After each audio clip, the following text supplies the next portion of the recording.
A very good morning, students. Next question, CBSE Board 2024 compartment exam. A rod PQ of resistance R lies across a frictionless conducting rails. ये जो black से आपको दिख रही है ना, ये रेल्स है. These are the rails, है ना. क्वेश्चन में दिया हुआ है ये रेल्स है ब्लैक कलर से. ओके तो ये कंडक्टिंग रेल्स है, मतलब इस पे अगर ये पूरी की पूरी कंडक्टिंग है in a constant uniform magnetic field. और ये मैग्नेटिक फील्ड कैसी है? आउटवर्ड है. ये देखिए डॉट डॉट डॉट से बनी हुई है.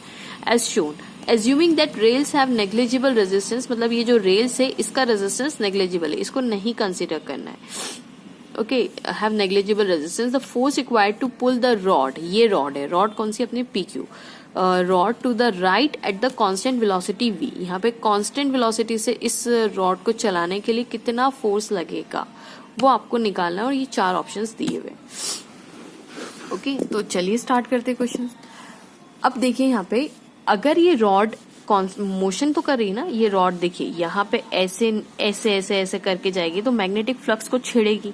करेक्ट, मैग्नेटिक फ्लक्स को छेड़ेगी तो मोशन कर रही, तो इसके मोशन की वजह से EMF डेवलप होगा. और देखिए ये रॉड जैसे ही इस रेल को टच किया तो ये पूरा पाथ कंडक्टिंग हो गया, ये पूरा पाथ कंडक्ट हो जाएगा. तो एक EMF इसके मोशन की वजह से इसमें एक EMF डेवलप हो जाएगा. तो इसको कौन सा EMF बोलते हैं? मोशनल EMF बोलते हैं. ठीक है, तो मोशनल EMF होता क्या है? देखिए उसका formula, motional EMF. Motional EMF का फॉर्मूला होता है E मतलब motional EMF which is equals to V cross B dot L. L क्या है? Length vector. ठीक है, ये लेंथ है इसकी. Got the point. अब यहाँ पे हम क्या करेंगे? मोशनल EMF निकालने के लिए पहले V क्रॉस B की, अब EMF इंड्यूस होगा तो करंट भी इंड्यूस होगा. देखिए हो क्या रहा है, इसकी वेलोसिटी के कारण, इसके मोशन के कारण क्या डेवलप हो रहा है? ये मोशन कर रहा है ना, आप मोशन करवा रहे हैं कांस्टेंट वेलोसिटी से. तो अगर यानी आप इसके कहने का मतलब आप इसके फ्लक्स को छेड़ रहे हैं. आप सोचिए ये रॉड जब थोड़ी देर के लिए इमेजिन कीजिए ये रॉड अभी यहाँ पे एक अंदर आ जाए तो खाली 2 मैग्नेटिक, इतने 1 2 3 4 5 मैग्नेटिक फील्ड फ्लक्स लाइंस को कट करेगी. अब जैसे जैसे बाहर जाएगी तो और मैग्नेटिक फ्लक्स लाइंस को कम ज्यादा. तो कहने का मतलब है मैग्नेटिक फील्ड को छेड़ोगे ना आप तो EMF इंड्यूस होगा. तो क्या होगा? ये मोशन करे तो मोशन से क्या डेवलप होगा? Motional EMF. और मोशनल EMF से क्या डेवलप होता है? करंट. बस करंट फ्लो हो गया यहाँ पे. ओके तो करंट, हमें पहले EMF की डायरेक्शन निकालनी पड़ेगी. तो जो V क्रॉस B का है ना, V क्रॉस B ये देता है हमें डायरेक्शन ऑफ द, ये V क्रॉस B जिस भी डायरेक्शन में पॉइंट आउट करे, ये V क्रॉस B आपको मतलब आप V क्रॉस B करेंगे तो आपका थंब आएगा. क्या होगा? V क्रॉस B अगर आप फिंगर्स को कर्ल करेंगे, V क्रॉस B मैं अभी करके बताऊंगी, तो आपको जो थंब है ये एक्चुअली V क्रॉस B क्या देता है? डायरेक्शन. किसकी डायरेक्शन? मोशनल EMF की. Motional EMF. करेक्ट. अब V क्रॉस B में क्या होगा? आपका थंब किसकी तरफ इशारा करेगा? आपका जो थंब होगा ना दैट इज वो इशारा करेगा आपका positive terminal of the battery. Positive terminal of battery. Okay, positive terminal of the battery की तरफ इशारा करेगा. कैसे? देखिए ये मेरे फिंगर्स देखिए, मेरे फिंगर्स किसकी तरफ है? V की तरफ. ये V और मैग्नेटिक फील्ड बाहर मतलब आपकी तरफ है. तो देखिएगा, गौर से देखिएगा, V ये V इधर, ये V इधर, और देखिए क्रॉस B ऐसे आ रहा है. V क्रॉस B, सॉरी मतलब ऐसे करके ऐसे आ रहा है. ठीक है, ऐसे करके ऐसे. देखिए ये V गौर से देखिएगा, ये V cross B magnetic field बाहर की तरफ. तो देखिए मेरा अंगूठा देखिए ऐसे इशारा कर रहा है इधर की डायरेक्शन. ओके तो देखिए ये V वापस से देखिए, हम एक और बात करते हैं. ये V ऐसा है ना, V ऐसा है, ये V ऐसा, ये V इस डायरेक्शन में V, और मैग्नेटिक फील्ड बाहर. एक्चुअली अगर अंदर होती ना, थोड़ी देर के लिए देखिए मैं आपको एक और चीज समझाती हूँ. इमेजिन कीजिए कि अगर ये V ऐसा होता और मैग्नेटिक फील्ड ऐसे अंदर की तरफ होती. इस समय हाँ हाथ बनाना बहुत ईजी होता है. देखिए V क्रॉस B, V और मैग्नेटिक फील्ड अंदर की तरफ. तो देखिए अंगूठा इधर इशारा कर रहा है, तो इसका मतलब इसमें इस रॉड के अंदर, इस PQ रॉड के अंदर मेरा EMF कहाँ डेवलप होगा? तो पॉजिटिव. मैंने क्या कहा था? थंब किसकी तरफ इशारा करता है? Positive terminal of the battery. तो ये आ जाएगी आपकी पॉजिटिव और ये आ जाएगी आपकी negative. Simple. Got the point. ये V क्रॉस B देखिए, थंब मैंने क्या बोला? थंब जहां इशारा कर पॉजिटिव टर्मिनल, तो ये पॉजिटिव तो ये नेगेटिव टर्मिनल, मतलब ऊपर पॉजिटिव बनेगा नीचे नेगेटिव बन जाएगा, है ना. अब यहाँ पे देखिए आप, ये V, अब देखिए V cross B cross B, B ऊपर की तरफ, बाहर की तरफ, तो देखिए अंगूठा इधर इशारा कर रहा है, ठीक है। होप तो ये जो पी क्यू रॉड है, मैं यहाँ पे बना देती हूँ, ये जो पी क्यू रॉड है, ये जो पी क्यू रॉड है, इसके अंदर ये रॉड, इसका मतलब इस रॉड के अंदर जो मोशनल अंगूठा पॉजिटिव की तरफ इशारा करता है, तो यहाँ पॉजिटिव आना चाहिए, ठीक है। तो ऑफकोर्स यहाँ नेगेटिव आएगा, ठीक है। अब ये इन्होंने बोला हुआ है कि यहाँ पे वो भी है अपना रेजिस्टेंस है, इसका रेजिस्टेंस कितना दिया हुआ है, अब rod PQ of resistance R, इस पीक्यू रॉड का रेजिस्टेंस मैंने आर बना दिया, ठीक है। अब जैसे ही आपने बनाया तो आप समझ गए कि यहाँ पे करंट कहाँ जाएगा, इस डायरेक्शन में करंट फ्लो करेगा, मतलब ऐसा करंट आ रहा होगा, ठीक है। ये यहाँ पे अपन रेजिस्टेंस बना देते हैं, ये हमारा नेगेटिव टर्मिनल, पॉजिटिव टर्मिनल, और ये पी क्यू, ये पी और ये क्यू, मतलब ये जो रॉड मैंने यहाँ पे बनाई है वो कुछ इस तरीके से, ये नेगेटिव टर्मिनल, पॉजिटिव टर्मिनल, तो जाहिर सी बात है करंट ऐसे आ रहा होगा यहाँ पे, this is the direction of the current. तो आप समझ गए वी क्रॉस बी।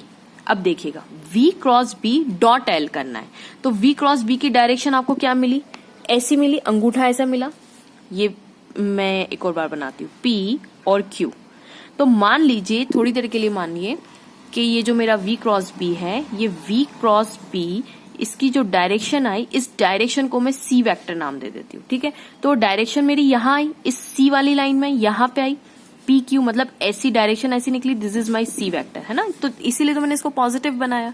तो ये c वेक्टर मेरा इस डायरेक्शन में जा रहा है, तो मेरा लेंथ वेक्टर भी इसी डायरेक्शन में है ना। करंट का जहां पे डायरेक्शन ऑफ करंट है, हम तो लेंथ वेक्टर भी वही लेते हैं, जो करंट की डायरेक्शन, लेंथ वेक्टर की भी यही डायरेक्शन, तो यहाँ पे लेंथ वेक्टर की भी ऐसी ही डायरेक्शन होगी कि नहीं होगी।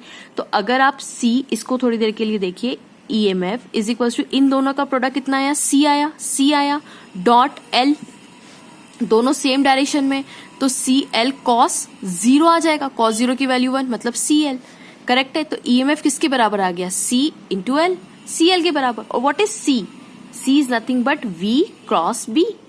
अच्छा, अब V क्रॉस B, तो आप देख सकते हैं कि V इस डायरेक्शन में, यानी V किस में है, एक्स एक्सिस में, ये एक्स एक्सिस है, और मैग्नेटिक फील्ड बाहर है, तो इन दोनों के बीच में एंगल कितना बनेगा, 90 डिग्री, करेक्ट है। चलिए अब हम पीछे सॉल्व करते हैं, हमने सब कुछ बना लिया है। अब हमारा EMF कितना निकला, V cross B, okay, dot L।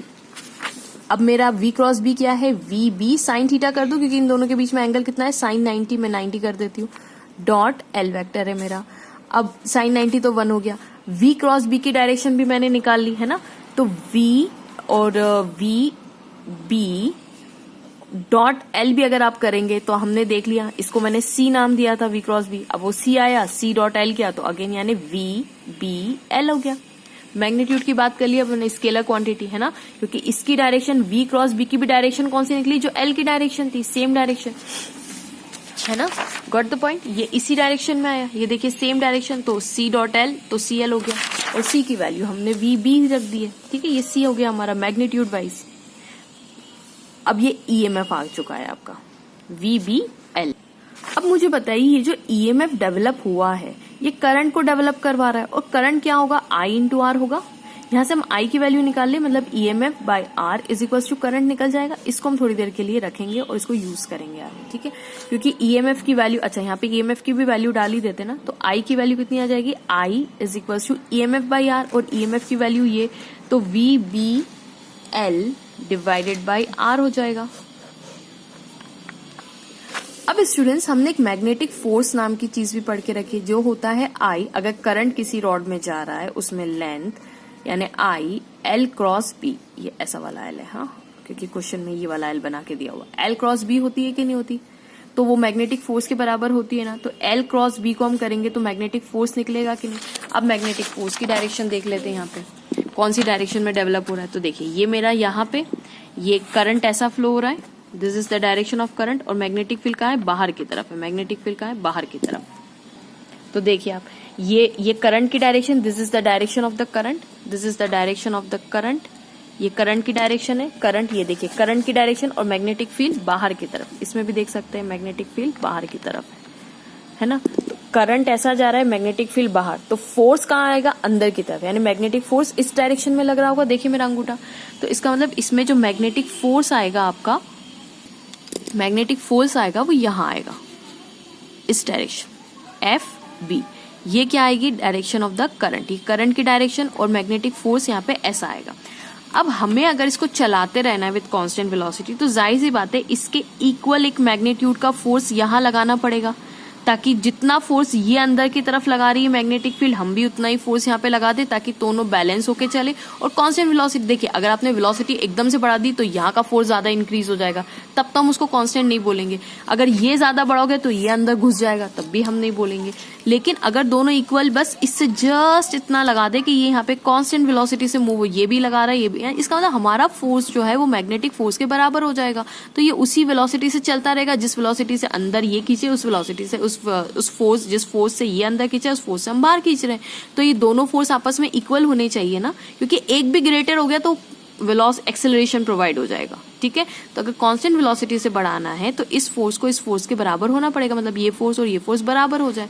तो चलिए हम लगाते हैं फोर्स, इक्वेशन निकालते हैं। ठीक है, तो फोर्स, मैग्नेटिक फोर्स किसके बराबर होना चाहिए? एफ के बराबर।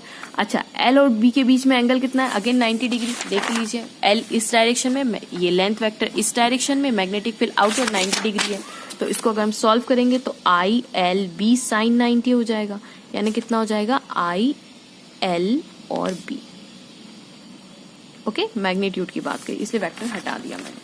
तो ये हमारा आई एल बी हो गया। तो I L B which is equal to the force जो हमें बाहर से लगाना है। अच्छा, आई की वैल्यू यहां से रख देते हैं, V B L upon R into L, ये इंटू है, हाँ बीच में इंटू। तो आंसर कितना आ जाएगा? V B square L square upon R. इतना फोर्स आपको लगाते रहना पड़ेगा ताकि वो कांस्टेंट वेलोसिटी से मूव करता रहे। तो चलिए देखते हैं हम अपना आंसर कौन सा है। B square L square V by R, B square L square V by R, मतलब ऑप्शन डी इज करेक्ट। देखिए option D is correct. So students, hope आपको इस सॉल्यूशन और वीडियो पसंद आया होगा। Please don't forget to like, subscribe and share my channel. Thank you so much for watching.